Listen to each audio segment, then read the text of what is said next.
سلام بچه ها، چه خبر؟ من برون هستم و امروز اومدیم اینجا که با هم آموزش این که چطور گان و شاتگان و این اسنایپامونو کریستال کنیم و بهتون بدم. بچه ها، اول از همه این اولین ویدیو بلند زمانه تو یوتیوب، واقعا نیاز دارم حمایتم کنید. خدا وکیلید، واقعا هر یه نفر که صحبت میکنه خیلی خوشحال میشم. من ته قلبم واقعا خیلی خوشحال میشم. ممنون میشم که حمایتم کنید. اگه به جایی برسم قطعا هوای شما رو دارم، قطعا. این بقیه یوتیوبرها نیستم که تا به جایی میرسن، به سابسکرایب میرسن دیگه اونایی که حمایتشون کردن رو یادشون میره. ممنون میشم حمایتم کنید. بدون فوت وقت بریم سراغ آموزش.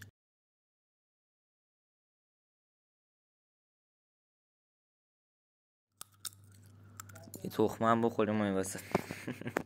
بچه ها، کریستال به نظر خودم یکی از قشنگترین کامویای بازیه. حالا اگه نظر شما هست تو کامنت ها بگید. خدا وکیل خیلی قشنگه، مخصوصا روی اسنایپا. مثلا من اینو رو تندرام انداختم، خیلی خوشگل شده، خیلی قشنگه. اینم اتج تندرا ای خواستید. خب بریم سراغ آموزشش.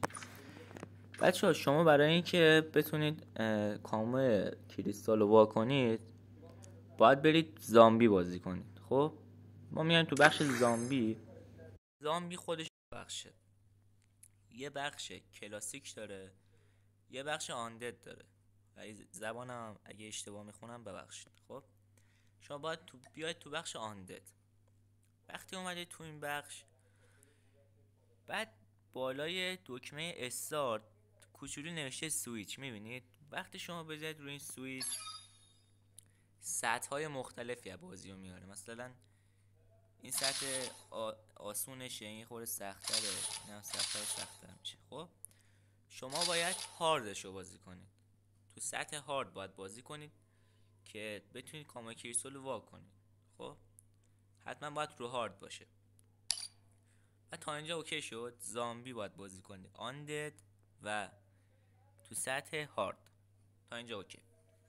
بچه واسه اسنایپا شما باید کلا واسه همه گاناتون خب باید 6 دست بازی کنید و با اون گان تعداد کیلو که بهتون میگم بزنید و حتما توجه کنید، حتما باید اون دست رو چیکار کنید؟ وین کنید. اگه وین نکنید اون حساب نمیشه. پس باید 6 دست بازی کنید و تعداد کیلویی که بهتون میگم بگیرید.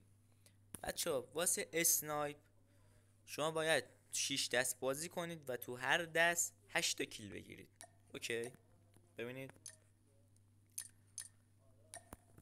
حالا من اینو وا کردم. ببینیم 21.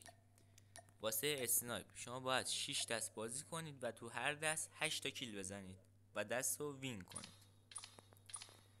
برای اسود رایفلا بذارم بیارمش. برای اسود رایفلا شما باید 6 دست بازی کنید و تو هر دست 25 تا کیل بزنید. اوکی؟ پس 6 دست بازی تو هر دست 25. برای SMG هم همینطور، 6 دست بازی 25 تا کیل. برای شاتگان 6 دست بازی و 12 تا کیل تو هر دست. اوکی؟ 6 دست بازی تو هر دست 12 تا برای شاتگان.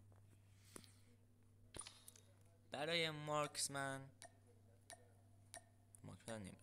برای مارکسمن شما باید 6 دست بازی کنید و تو هر دست هم دوباره 8 تا باید کیل بزنید. اوکی؟ پس چی شد؟ شما میاد تو بخش زامبی، تو بخش آندد باید بیاید تو این بخش کلاسیک. نه، دکمه سویچ رو میزنید. تو سطح هارد باید بازی کنید، حتما باید هارد باشه. اگه چیز دیگه باشه حساب نمیشه. بچه‌ها توجه کنید، باید رو هارد باشه و باید واسه هر گان 6 دست بازی کنید و با اون گانی که میخواد کریستالش رو وا کنید تعداد کیل مشخص شده رو بزنید. گفتم واسه اسنایپ تو هر دست 8 تا، واسه شاتگان 8 تا، واسه اسود رایفل 25 تا، واسه SMG هم 25 تا.